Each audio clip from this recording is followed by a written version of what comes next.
بھائیو السلام علیکم۔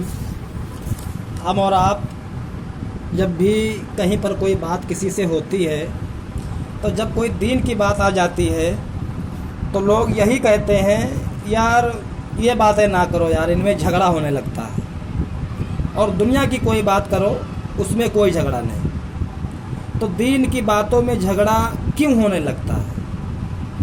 یہ اس لیے ہونے لگتا ہے کہ ہم لوگ تمام راہوں میں بھٹک چکے ہیں، کوئی کسی طرف ہے، کوئی کسی طرف ہے، کوئی کسی طرف ہے، جبکہ اللہ ایک ہے، قرآن ایک ہے اور ہمارے نبی ایک ہے، پھر بھی ہم تمام راہوں میں بٹے ہوئے ہیں۔ اس سلسلے میں 3 اصول ہیں دین کے اہم، جو میں آج آپ کو بتانے والا ہوں۔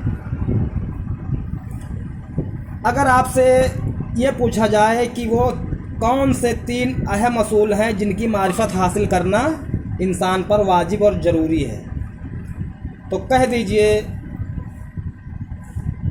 نمبر 1، بندے کا اپنے رب کی معرفت حاصل کرنا۔ نمبر 2، اپنے دین کی معرفت حاصل کرنا۔ معرفت سے مراد ہے دین کو سمجھنا، مطلب قرآن اور حدیث کو سمجھنا، پڑھنا اور اس میں غور کرنا اور اس کے مطابق عمل کرنا، یہ معرفت ہے۔ تیسری بات، اپنے نبی کریم صلی اللہ علیہ وسلم کی معرفت حاصل کرنا، مطلب نبی علیہ السلام کی محبت کو اپنے دل میں اتارنا، ان کی اہمیت کو اپنے دل میں اتارنا۔ تو پہلا اصول یہ ہے اللہ تعالیٰ کی معرفت۔ اگر آپ سے کوئی پوچھے کہ آپ کا رب کون ہے تو آپ کہہ دیجئے میرا رب اللہ ہے، جس نے اپنے فضل و کرم سے میری اور تمام جہانوں کی پرورش کی، وہی میرا معبود ہے، اس کے سوا میرا دوسرا کوئی معبود نہیں، اور اس کی ربوبیت و پروردگاری کی دلیل یہ ارشاد گرامی ہے، الحمدللہ رب العالمین، سورہ فاتحہ آیت نمبر 1۔ اس کا ترجمہ یہ ہے، ہر قسم کی تعریف اللہ تعالیٰ کے لیے ہے جو تمام جہانوں کا پرورش کرنے والا اور پالنے والا ہے۔ اللہ تعالیٰ کی ذات بابرکات ہے، سو ہر چیز عالم جہان ہے، اور میں اس عالم کا ایک فرد ہوں۔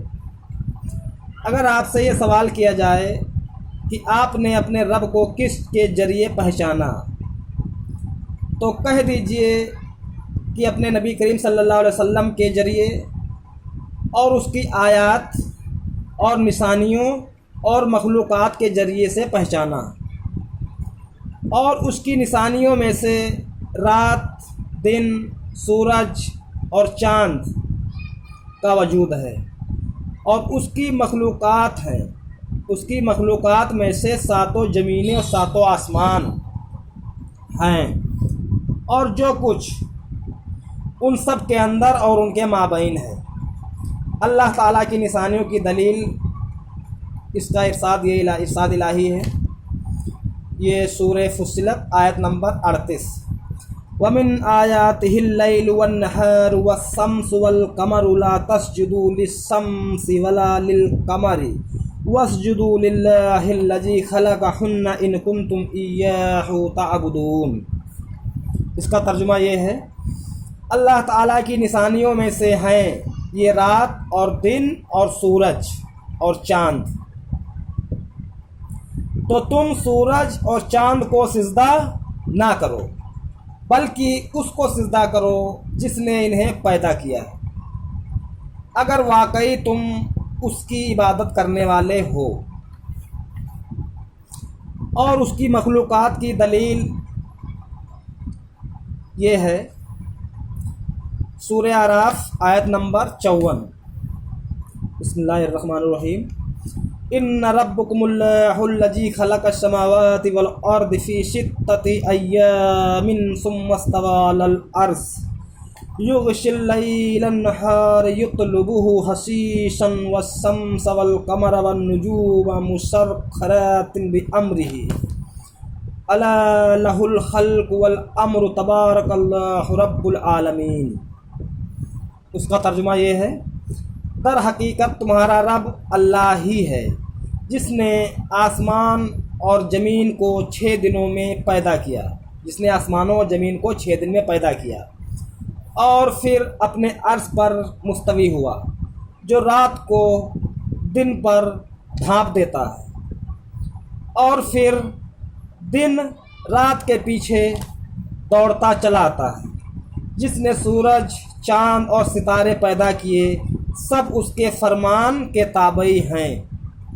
خبردار رہو، اسی کا خلق ہے اور اسی کا امر ہے، بڑا بابرکت ہے، اللہ سارے جہانوں کا مالک اور پروردگار ہے، اور رب کائنات ہی لائق عبادت اور معبود برحق ہے۔ اس کی دلیل یہ ہے سورہ بقرہ آیت نمبر 21 اور 22، یا ایھا الناس اعبدوا ربکم الذی خلقکم والذی من قبلکم لعلکم تتقون الذی جعل لکم الارض فراشا والسماء بناء وانزل من السماء ماء فاخرج به من الثمرات رزقا لکم فلا تجعلوا للہ اندادا وانتم تعلمون۔ اس آیت کا ترجمہ یہ ہے، لوگوں بندگی اختیار کرو اپنے اس رب کی جو تمہارا اور تم سے پہلے جو لوگ گزرے ہیں ان کا، ان سب کا خالق ہے، یہی تمہارا بچاؤ ہے۔ وہی تو ہے جس نے تمہارے لیے زمین کا فرش بچھایا اور آسمان کی چھت بنائی اور اوپر سے پانی برسایا اور اس کے ذریعے سے ہر طرح کی پیداوار نکال کر تمہارے لیے رزق بہم پہنچایا۔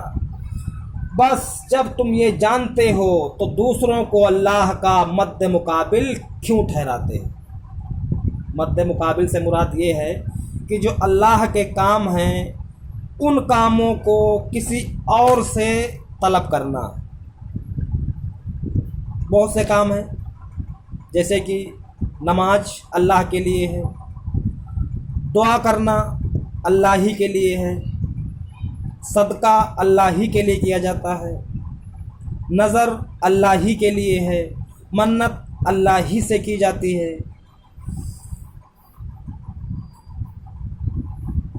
اور اللہ تعالیٰ نے جن انواع و اقسام کی عبادات کو بجا لانے کا حکم دیا ہے، مثلا اسلام، ایمان، احسان، اور ایسے ہی دعا و خوف، امید ورجہ، استعاذہ، پناہ طلبی، استغاثہ،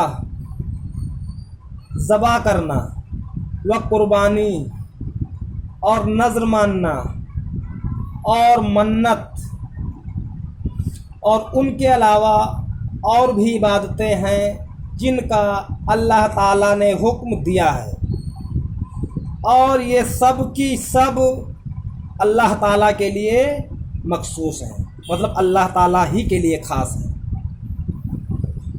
اس بات کی دلیل یہ ارشاد الہی ہے، بسم اللہ الرحمن الرحیم، یہ سورہ جن آیت نمبر 18، وَأَنَّ الْمَسَاجِدَ لِلَّهِ فَلَا تَدْعُوا مَعَ اللَّهِ أَحَدًا۔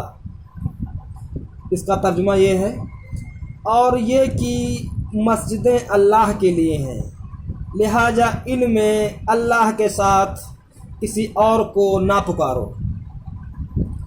جس کسی نے ان مذکورہ بالا عبادات میں سے کسی بھی عبادت کو کسی غیر اللہ کے لیے، کسی ولی، پیر و مرشد کے لیے کیا، وہ مشرک و کافر ہو جائے گا۔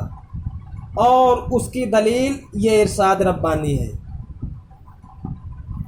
سورہ مومنون آیت نمبر 117، وَمَن يَدْعُ مَعَ اللَّهِ إِلَٰهًا آخَرَ لَا بُرْهَانَ لَهُ بِهِ فَإِنَّمَا حِسَابُهُ عِندَ رَبِّهِ إِنَّهُ لَا يُفْلِحُ الْكَافِرُونَ۔ اس کا ترجمہ یہ ہے، اور جو کوئی اللہ کے ساتھ کسی اور معبود کو پکارے جس کے لیے اس کے پاس کوئی دلیل نہیں تو اس کا حساب اس کے رب کے پاس ہے، بے شک کافر کبھی فلاح نہیں پا سکتے۔